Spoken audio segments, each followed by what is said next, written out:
കെട്ടുകഥ. ഒരിക്കൽ ഒരു രാജാവ് ഉണ്ടായിരുന്നു. ഞങ്ങൾ കുട്ടികളായിരുന്നപ്പോൾ ഇതിൽ കൂടുതൽ ഒന്നും അറിയണമെന്ന് ആഗ്രഹമുണ്ടായിരുന്നില്ല. എവിടുത്തെ രാജാവ്, രാജാവിന്റെ പേരെന്താണ് എന്നും മറ്റുമുള്ള ചോദ്യങ്ങൾ ഞങ്ങൾ ചോദിച്ചില്ല. കഥയുടെ രസച്ചരട് പൊട്ടിക്കാൻ ആരും തുനിഞ്ഞിരുന്നുമില്ല.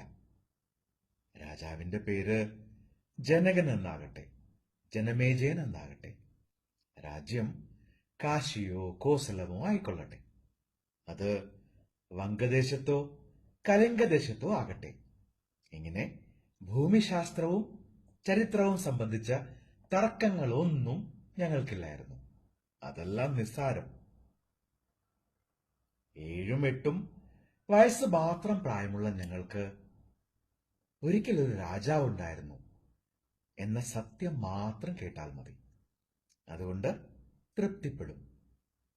തുടർന്ന് കഥ കേൾക്കാനുള്ള കൗതുകം വർദ്ധിക്കുന്നു. കണ്ണും കാതും വിടർന്നു വരുന്നു. കഥ പറയുന്നവരുടെ മുഖം കാന്തം പോലെ ഞങ്ങളെ ആകർഷിക്കുന്നു. ഇന്നത്തെ വായനക്കാർ അങ്ങനെയല്ല. അവർ ചോദ്യം ചോദിക്കാൻ ഒരുങ്ങിയിരിക്കുന്നവരാണ്. കഥ തുടങ്ങുമ്പോൾ തന്നെ കള്ളക്കഥ പറയാൻ പോകുന്നു എന്നവർ വിചാരിക്കുന്നു. മിടുക്കന്മാരെ പോലെ ഭാവിച്ചുകൊണ്ട് അവർ ചോദിക്കുന്നു, ഒരിക്കലൊരു രാജാവ് ഉണ്ടായിരുന്നു എന്ന് പറഞ്ഞല്ലോ, ആരായിരുന്നു ആ രാജാവ്?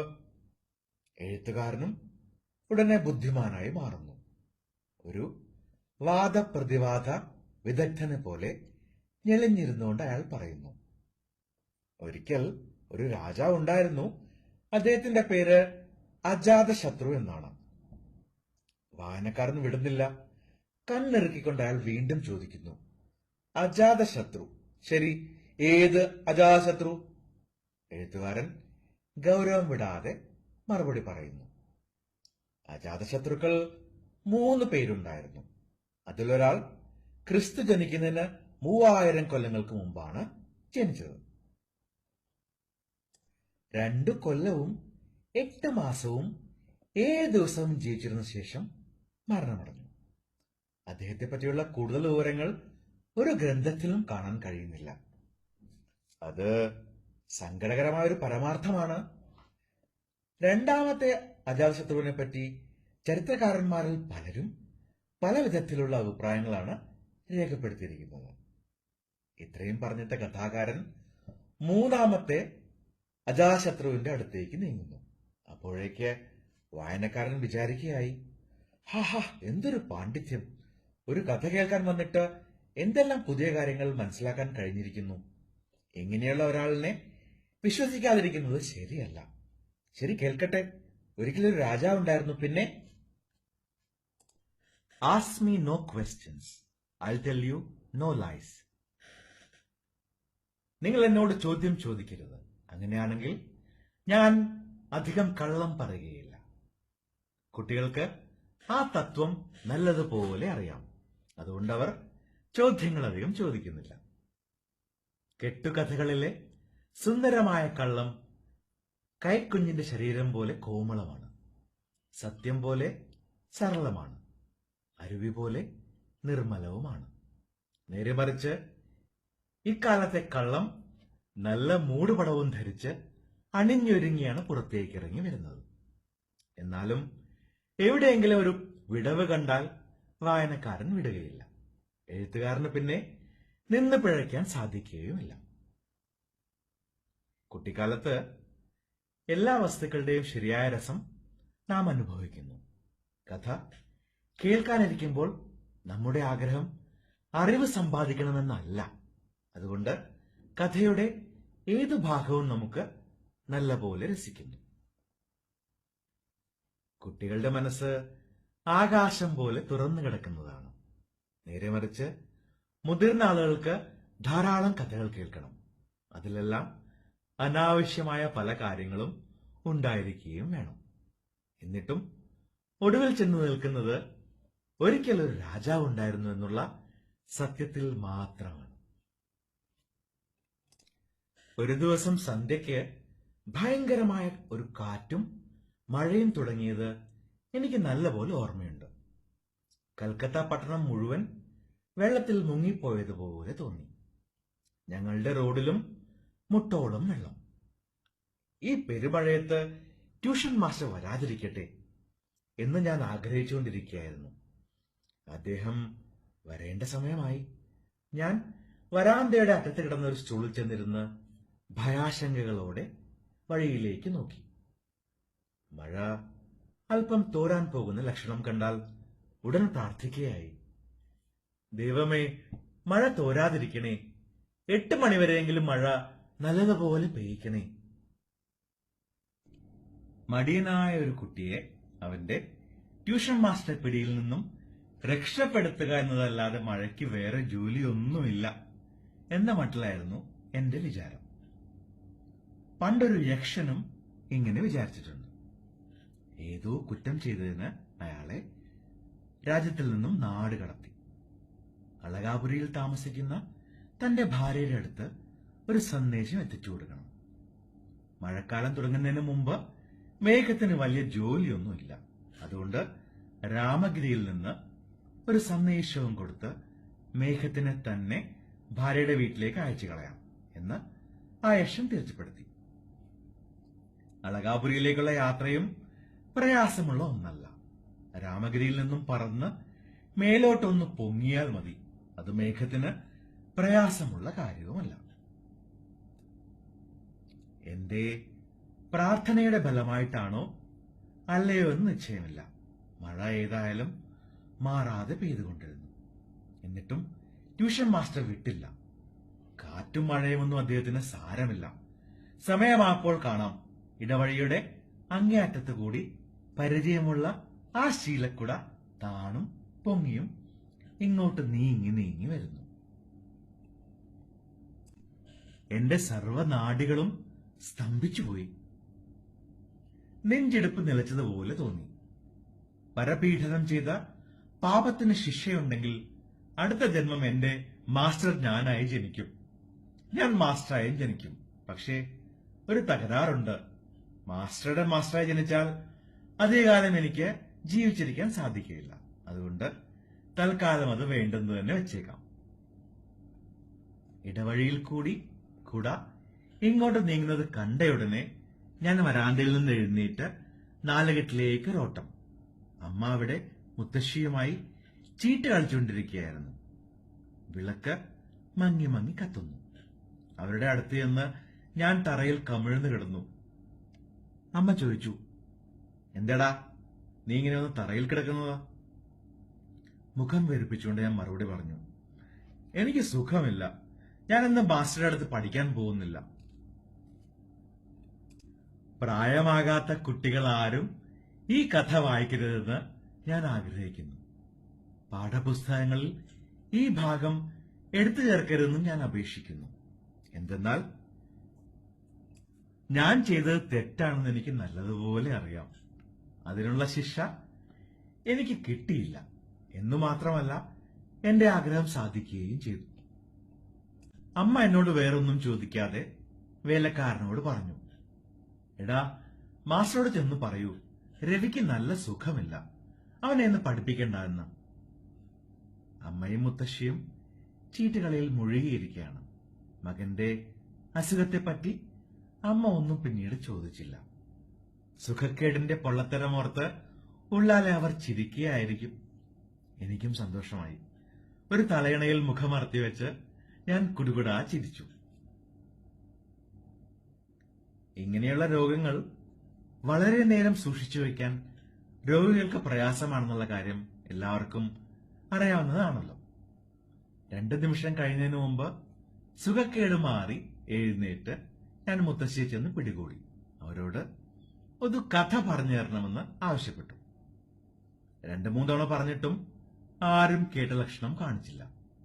അമ്മ പറഞ്ഞു, നില്ല്, ഞങ്ങൾ ഈ കളിയൊന്നും തീർത്തോട്ടെ. ഞാൻ കിണുങ്ങി കിണുങ്ങി മറുപടി പറഞ്ഞു, ചീട്ട് കളി നാളെ ആകാം. ഇന്ന് മുത്തശ്ശിയോട് എനിക്കൊരു കഥ പറഞ്ഞു തരാൻ പറയണം. അമ്മ ദേഷ്യപ്പെട്ട് കയ്യിലിരുന്ന ചീട്ട് താഴെ എറിഞ്ഞിട്ട് മുത്തശ്ശിയോട് പറഞ്ഞു, വലിയ ശല്യമായി, ശരി, നമുക്ക് നാളെ കളിക്കാം. എന്നെ പഠിപ്പിക്കാൻ മാസ്റ്റർ വരികയില്ലല്ലോ. മുത്തശ്ശിയുടെ കൈ പിടിച്ചു വലിച്ച് അവരെ ഞാൻ കട്ടിലിൽ കൊണ്ടിരുത്തി. മെത്തവിരിപ്പ് നിവർത്തിയിട്ടു. തലയിണകൾ ഒതുക്കി വെച്ചു. കട്ടിലിൽ കയറി കാലും മടക്കിയിരുന്നുകൊണ്ട് ഞാൻ അവരോട് പറഞ്ഞു, ശരി, ഇനി കഥ പറയണം. മഴ അപ്പോഴും പെയ്തുകൊണ്ടിരിക്കുകയാണ്. പുരപ്പുറത്ത് വെള്ളം വീഴുന്ന ശബ്ദം നല്ലപോലെ കേൾക്കാം. മുത്തശ്ശി പതിഞ്ഞ സ്വരത്തിൽ പതുക്കെ പതുക്കെ പറയാൻ തുടങ്ങി. ഒരിടത്ത് ഒരു രാജാവുണ്ടായിരുന്നു. ആ രാജാവിന് ഒരു രാജ്ഞിയുണ്ടായിരുന്നു. ഞാൻ രക്ഷപ്പെട്ടു. രാജാവിന് ഒരു രാജ്ഞിയേ ഉള്ളൂ. ഒരു രാജാവിന് 2 രാജ്ഞിമാർ ഉണ്ടായിരുന്നുവെന്ന് കേൾക്കുന്നതേ ഞങ്ങൾക്ക് വലിയ സങ്കടമാണ്. ഭാഗ്യം കെട്ട ഒന്നാമത്തെ രാജ്ഞിക്ക് എന്നും വിഷമം തന്നെ ആയിരിക്കും. അതുകൊണ്ട് രാജാവിനൊരു രാജ്ഞിയേ ഉള്ളൂ എന്ന് കേട്ടപ്പോൾ സന്തോഷമായി. വേറൊരു കാര്യം കേട്ടപ്പോഴും എനിക്ക് സങ്കടം തോന്നിയില്ല.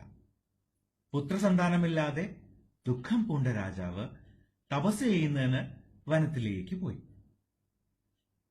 പുത്രനുണ്ടാകാതിരുന്നാൽ ദുഃഖമുണ്ടാകുമെന്ന് ഞാൻ ധരിച്ചിരുന്നില്ല. പുത്രലാഭത്തിനു വേണ്ടി തപസ് ചെയ്യാൻ രാജാവ് വനത്തിലേക്ക് പോവുക എന്നതും ശരിയായ നടപടിയാണെന്ന് എനിക്ക് തോന്നിയില്ല. വനത്തിലേക്ക് ഒളിച്ചോടി പോകാൻ ഒരേ ഒരു കാരണം മാത്രമേ എന്റെ മനസ്സിൽ കണ്ടുള്ളൂ. ട്യൂഷൻ മാസ്റ്റർ ക്ലാസ്സിൽ നിന്നും മാറി നിൽക്കുന്നതിന് ഒരു മാർഗം. രാജ്ഞിയെയും കൊച്ചു രാജകുമാരിയെയും കൊട്ടാരത്തിൽ വിട്ടിട്ടാണ് രാജാവ് തപസ് ചെയ്യാൻ പോയത്. തപസ് തുടങ്ങി. 1 കൊല്ലം കഴിഞ്ഞു, 2 കൊല്ലം കഴിഞ്ഞു. ഇപ്പോൾ ഇതാ 12 സംവത്സരങ്ങൾ കഴിഞ്ഞിരിക്കുന്നു. അതിനിടയിൽ ഒരു ദിവസം പോലും അദ്ദേഹം കൊട്ടാരത്തിലേക്ക് മടങ്ങി വന്നിട്ടില്ല. രാജകുമാരിക്ക് 18 വയസ്സ് പ്രായമായി. വിവാഹപ്രായം കഴിയുന്നു. രാജാവ് അടുത്തെങ്ങും തിരിച്ചു വരുന്ന ലക്ഷണവും കാണുന്നില്ല. രാജകുമാരിയുടെ മുഖം കാണുമ്പോഴൊക്കെ രാജ്ഞി ദുഃഖം കൊണ്ട് പൊട്ടിക്കരയുന്നു. ആഹാരത്തിന് പോലും അവർക്ക് രുചിയില്ലാതായി. ഉറക്കവും കുറഞ്ഞു. എന്റെ മകൾ എത്ര നാളാണ് വിവാഹം കഴിക്കാതെ കഴിച്ചു കൂട്ടുന്നത്?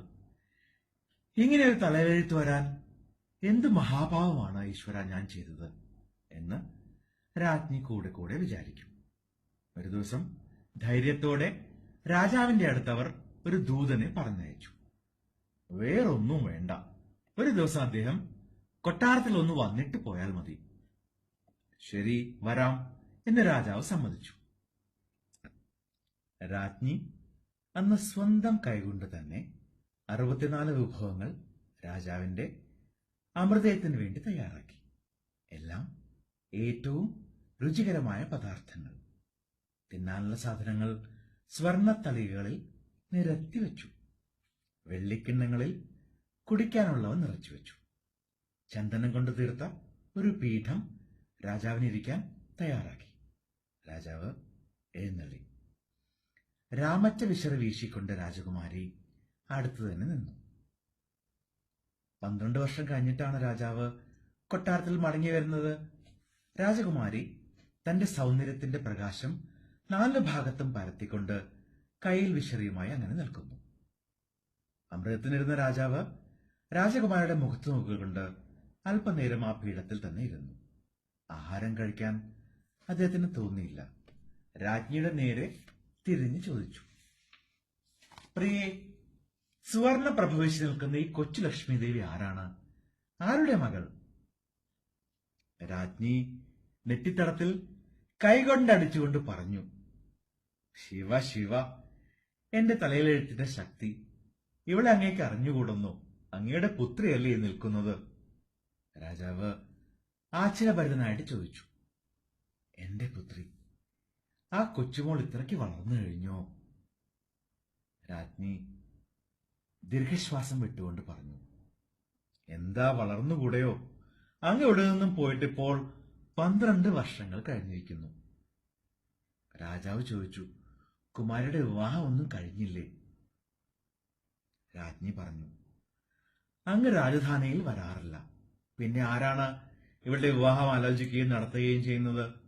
ഞാൻ വെളിയിൽ ഇറങ്ങി വരുന്ന അന്വേഷിച്ച് നടക്കണമെന്നാണോ അങ്ങ് പറയുന്നത്?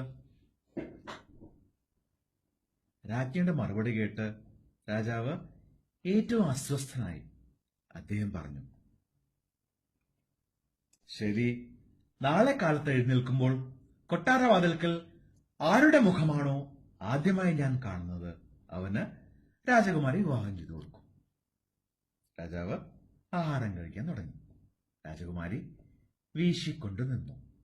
അവളുടെ കയ്യിൽ കിടന്ന വളകൾ കിലുകിലാന്ന് കിലുങ്ങി. പിറ്റേ ദിവസം രാവിലെ എഴുന്നേറ്റ് വെളിയിൽ വന്നപ്പോൾ രാജാവ് ആദ്യമായി കാണുന്നത് കൊട്ടാരത്തിന്റെ വാതിലിന് മുൻവശത്തായി ഒരു ബ്രാഹ്മണ ബാലൻ ഉണങ്ങിയ കമ്പുകൾ പെറുക്കിയെടുക്കുന്നതാണ്. അവന് 7-8 വയസ്സിൽ കൂടുതൽ പ്രായം കാണുകയില്ല.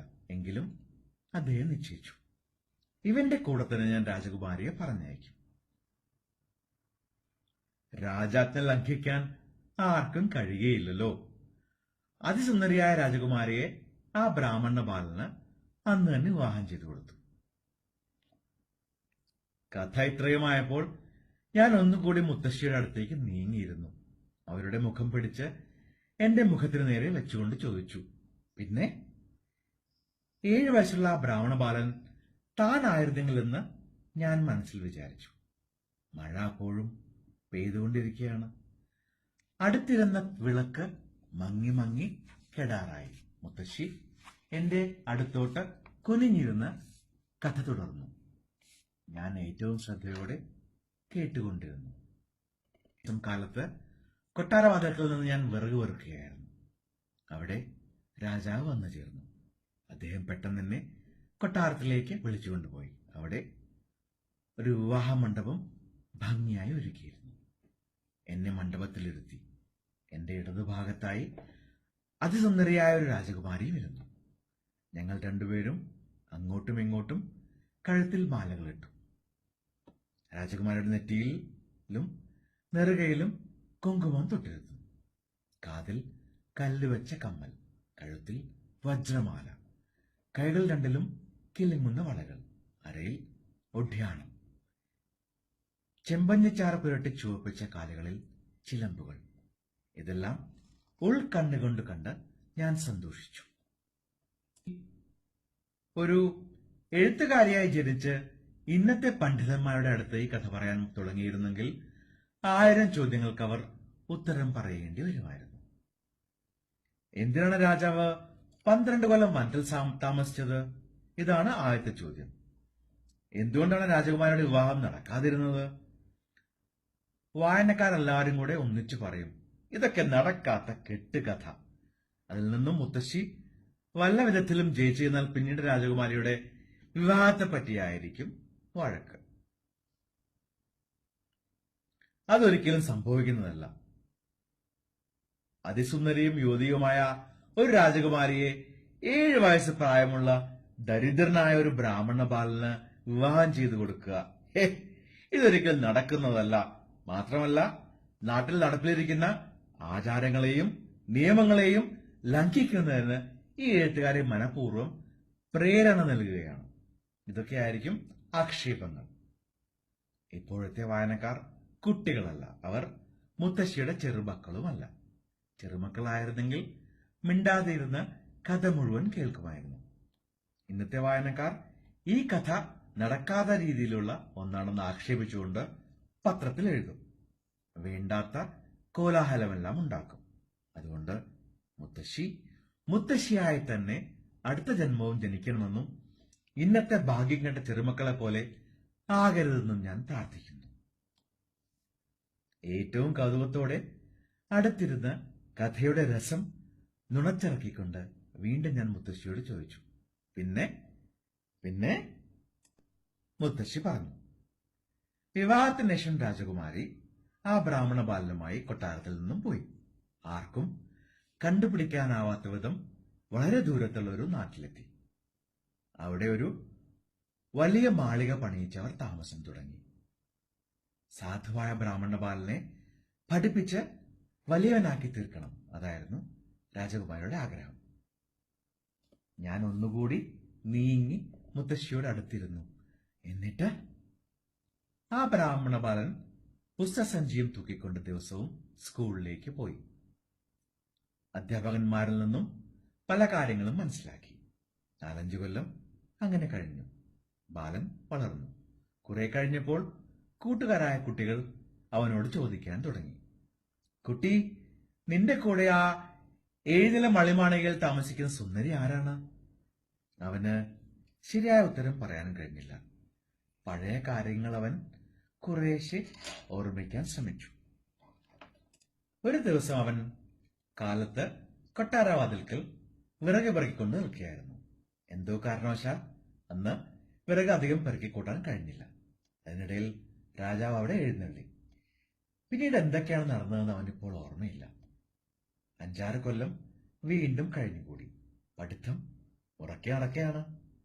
ബാലൻ യുവാവായി മാറിയിരിക്കുന്നു. അവന് പുതിയ കൂട്ടുകാരുണ്ടായി. അവരും അവനോട് ചോദിച്ചു തുടങ്ങി, 7 നില മാളികയിൽ നിന്റെ കൂടെ താമസിക്കുന്ന സുന്ദരി ഏതാണ്? നീ അവരുടെ ആരാണ്? ഒരു ദിവസം അവൻ സ്കൂളിൽ നിന്നും മടങ്ങി വന്നത് വളരെ വിഷണ്ണനായിട്ടായിരുന്നു. വന്നയുടൻ രാജകുമാരിയോട് ചോദിച്ചു, എന്റെ സ്കൂളിൽ പഠിക്കുന്ന കുട്ടികളെല്ലാം ദിവസവും എന്നോട് ചോദിക്കുന്നു, ഈ 7 നില മാളികയിൽ എന്റെ കൂടെ താമസിക്കുന്ന സുന്ദരി ആരാണെന്ന്. എനിക്ക് അവരോട് ഉത്തരം പറയാൻ കഴിയുന്നില്ല. നിങ്ങൾ എന്റെ ആരാണെന്ന് എനിക്ക് പറഞ്ഞു തരാമോ? രാജകുമാരി പറഞ്ഞു, ഇന്ന് പറഞ്ഞു തരാൻ പറ്റുകയില്ല. ഇനി ഒരു ദിവസം പറഞ്ഞുതരാം. ദിവസവും യുവാവ് സ്കൂളിൽ നിന്ന് വന്നാൽ രാജകുമാരിയോട് ചോദിക്കും, നിങ്ങൾ എന്റെ ആരാണ്? അത് ഇന്ന് എനിക്ക് പറഞ്ഞു തരാമോ? രാജകുമാരി എന്നും ഉത്തരം പറയും, ഇന്നൊക്കുകയില്ല, ഇനി ഒരു ദിവസം പറഞ്ഞു തരാം. ഇങ്ങനെ വീണ്ടും കുറെ നാൾ കൂടി കഴിഞ്ഞു. പിന്നീട് ഒരു ദിവസം അവൻ സ്കൂളിൽ നിന്നും നേരത്തെ മടങ്ങി വന്നു. മുഖം വീർപ്പിച്ച് ദേഷ്യപ്പെട്ടുകൊണ്ട് രാജകുമാരിയോട് പറഞ്ഞു, നിങ്ങൾ എന്റെ ആരാണെന്ന് പറഞ്ഞു തന്നില്ലെങ്കിൽ ഞാൻ ഈ മാളികയിൽ നിന്ന് താമസം മാറ്റും. രാജകുമാരി പറഞ്ഞു, ശരി, നാളെ തീർച്ചയായും ഞാൻ പറഞ്ഞുതരാം. പിറ്റേ ദിവസം വളരെ നേരത്തെ അവൻ സ്കൂളിൽ നിന്നും മടങ്ങി വന്നു. ഉടൻ തന്നെ രാജകുമാരിയോട് ചോദിച്ചു, എന്താ, നിങ്ങൾ എന്റെ ആരാണെന്ന് ഇന്ന് പറഞ്ഞുതരാം എന്നാണല്ലോ പറഞ്ഞിരിക്കുന്നത്. വരൂ, ഇപ്പോൾ തന്നെ പറഞ്ഞു തരൂ. രാജകുമാരി പറഞ്ഞു, ഇന്ന് രാത്രി അത്താഴം കഴിഞ്ഞ് ഉറങ്ങാൻ കിടക്കുമ്പോൾ തീർച്ചയായും പറഞ്ഞുതരാം. ശരി, അങ്ങനെ ആവട്ടെ. നേരം വളരെ വേഗം ഇരുട്ടുന്നതിനു വേണ്ടി അയാൾ പ്രാർത്ഥിച്ചുകൊണ്ട് കഴിച്ചുകൂട്ടി. രാജകുമാരി സ്വർണക്കട്ടിലിൽ പട്ടുമെത്ത വിരിച്ച് അതിന്റെ മുകളിൽ വെള്ളപ്പൂക്കൾ വിതറിയിട്ടു. വെള്ളിവിളക്കിൽ വാസനയുള്ള എണ്ണ ഒഴിച്ച് തിരി കത്തിച്ചു വെച്ചു. തന്റെ തലമുടി ഭംഗിയായി ഒതുക്കിക്കെട്ടി. നീലനിറമുള്ള സാരി ഉടുത്ത് നല്ലപോലെ ഒരുങ്ങി. രാത്രിയാകാൻ സമയം നോക്കിക്കൊണ്ട് കാത്തിരുന്നു. യുവാവ് അത്താഴം കഴിഞ്ഞ് കിടക്കമുറിയിൽ വന്ന് പൂക്കൾ വിതറിയിട്ടിരിക്കുന്ന മെത്തയിൽ കയറി കിടന്നു. കട്ടിലിൽ കിടന്നുകൊണ്ട് ഇങ്ങനെ വിചാരിച്ചു, ഇന്ന് ഈ മാളികയിൽ എന്റെ കൂടെ താമസിക്കുന്ന സുന്ദരിയായ യുവതി ആരാണെന്ന് എനിക്ക് മനസ്സിലാക്കാൻ കഴിയും. രാജകുമാരി ഭർത്താവായ ബ്രാഹ്മണ യുവാവിന്റെ പാത്രത്തിൽ ശേഷിച്ചിരുന്ന ആഹാരം വാരി കഴിച്ചുകൊണ്ട് പതുക്കെ കിടക്കമുറിയിലേക്ക് പ്രവേശിച്ചു. മുറിയിൽ കടന്നപ്പോൾ കാണുന്നത് യുവാവ് പാമ്പ് കടിയേറ്റ് മരിച്ചു കിടക്കുന്നതായാണ്. പൂക്കളുടെ ഇടയിൽ ഉറങ്ങിക്കിടന്നിരുന്ന ഒരു പാമ്പ് അയാളെ ആഞ്ഞു കൊത്തി. ദേഹം മുഴുവൻ വിഷമേറ്റു. മുഖവും ശരീരവുമെല്ലാം കറുത്ത് കരിവാളിച്ചു. പാവം, അതാ മരിച്ചു കഴിഞ്ഞിരിക്കുന്നു. കഥയുടെ ഈ ഘട്ടമായപ്പോൾ എന്റെ ഹൃദയത്തിന്റെ സ്പന്ദനം നിലച്ചതുപോലെ തോന്നി. ഞാൻ തൊണ്ടയിടറിക്കൊണ്ട് മുത്തശ്ശിയോട് ചോദിച്ചു, പിന്നെ പിന്നെ മുത്തശ്ശി തുടർന്ന് കഥ പറയാൻ തുടങ്ങി. പക്ഷേ കഥ ഇനി തുടർന്നിട്ട് എന്ത് പ്രയോജനം? ഇനിയുള്ള കഥാഭാഗം ഒട്ടും നടക്കാത്തതാണ്. കഥയിലെ നായകൻ പാമ്പ് കടിയേറ്റ് മരിച്ചിരിക്കുന്നു. ഇനി എന്തു പറയാനാണ്? മരിച്ചു കഴിഞ്ഞാലും ഒരു പിന്നെ ഉണ്ടെന്ന് അന്നത്തെ കുട്ടികൾക്ക് ആർക്കും അറിഞ്ഞുകൂടാ. അങ്ങനെയൊന്നുണ്ടെങ്കിൽ തന്നെ ആ കഥ പറയാൻ മുത്തശ്ശിയുടെ മുത്തശ്ശിക്ക് പോലും കഴിയുകയില്ല. വിശ്വാസത്തിന്റെ ഫലം കൊണ്ട് സാവിത്രി യമദേവനെ അനുഗമിച്ചു. കുഞ്ഞുങ്ങൾക്കും അതുപോലുള്ള ഉറച്ച വിശ്വാസമാണുള്ളത്. അതുകൊണ്ടവർ കാലിന്റെ പുറകെ പോയി അയാളുടെ മുണ്ടിൽ പിടിച്ചു നിർത്താൻ മടിക്കുകയില്ല. എന്നാൽ ഒരു സന്ധ്യാസമയത്ത് ട്യൂഷൻ മാസ്റ്ററുടെ ഉപദ്രവത്തിൽ നിന്നും ഒഴിഞ്ഞുമാറി നിൽക്കുവാൻ ആഗ്രഹിച്ച കൊച്ചുകുട്ടിയെ രസം പഠിപ്പിച്ച കഥ ഇത്ര വേഗം തീർന്നു പോകുമെന്ന് ആർക്കും കരുതാൻ കഴിയുകയില്ല. കഥയിലെ നായകൻ പാമ്പ് കടിയേറ്റ് ഇത്ര പെട്ടെന്ന് മരിക്കുമെന്ന് വിശ്വസിക്കാനും സാധിക്കുകയില്ല. അതുകൊണ്ട് മുത്തശ്ശിക്ക് എപ്പോഴും അടഞ്ഞുകിടക്കുന്ന മരണത്തിന്റെ ഇരുട്ടറയിൽ നിന്നും കഥയെ തിരിച്ചു കൊണ്ടുവരേണ്ടിയിരിക്കുന്നു. അത് വളരെ എളുപ്പം അവർ സാധിക്കുകയും ചെയ്തു. വാഴത്തട കൊണ്ട് ഒരു ചങ്ങാടമുണ്ടാക്കി ശവശരീരം അതിൽ കിടത്തി മന്ത്രങ്ങൾ ചൊല്ലാൻ ഒരു മന്ത്രവാദിയും ഏർപ്പെടുത്തി. മഴ അപ്പോഴും മാറിയിട്ടില്ല. വിളക്കിലെ എണ്ണ തീർന്നു കഴിഞ്ഞു. കരിന്തിരി കത്താൻ തുടങ്ങി. ഇങ്ങനെയുള്ള അവസരങ്ങളിൽ കുട്ടികളുടെ മനസ്സിൽ കാലന്റെ ഭയങ്കര രൂപങ്ങളൊന്നും പതിഞ്ഞു കിടക്കുകയില്ല. ഒരു നല്ല ഉറക്കത്തിന്റെ തോന്നലേ മരണത്തെപ്പറ്റി അവർക്കുണ്ടാകുകയുള്ളൂ. കഥ അവസാനിച്ചപ്പോൾ എന്റെ കണ്ണുകൾ അടഞ്ഞു തുടങ്ങി. തല കുറേശ്ശെ ആടാനും ആരംഭിച്ചു. കഥയുടെ ബാക്കി കേൾക്കാൻ അക്ഷമയോടെ കാത്തിരുന്ന കുട്ടിയെ ഉറക്കം മയക്കിക്കഴിഞ്ഞിരിക്കുന്നു. ഇനി അവൻ എഴുന്നേൽക്കുന്നത് ഉണർന്നിരിക്കുന്ന പ്രകൃതിയുടെ വിരിമാറിൽ ചാടിക്കളിക്കാനുള്ള സമയത്ത് മാത്രം.